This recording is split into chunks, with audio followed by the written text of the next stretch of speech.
Bir dirhamga qancha berasan? 2 mud. Bir dirhamga 2 mud? Nega qimmat sotyapsan? Hech kimni majburlamayapman, Amirul Mo'minin. Istagan xarid qiladi, yo'qsa boshqa sotuvchidan oladi.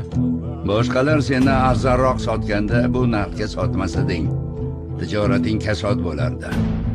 Sizlar nima qilayotganingizni bilaman. Agar Madinaga bug'doy, arpa ortilgan karvon kelsa, karvonni hammadan oldin qarshi olasizlar. Ko'tarasiga hamma molni sotib olasizlar. Bevalar va miskinlar xarid qilishga ulgurmay qolishadi. Alloh haqqi, ehtikorga yo'l qo'ymayman. Bu bozorda ehtikor bo'lmaydi. Kimdaki Madina aholisiga sotish uchun mol olib kelsa, u Umarning mehmoni. U xohlaganini sotib, xohlaganini sotmaydi. Bir dirhamga 4 mud berasan. Aks holda bozorimizdan ket, yo'qsa jazoyini beraman. Kechiring, Amirul Mo'minin. Men bu ishning zulm, harom ekanini bilmagan ekanman. Bu ham aybing.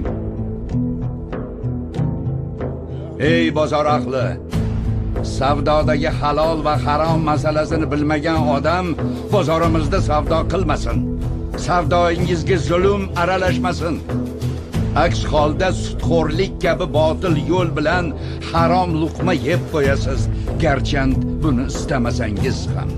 Ha.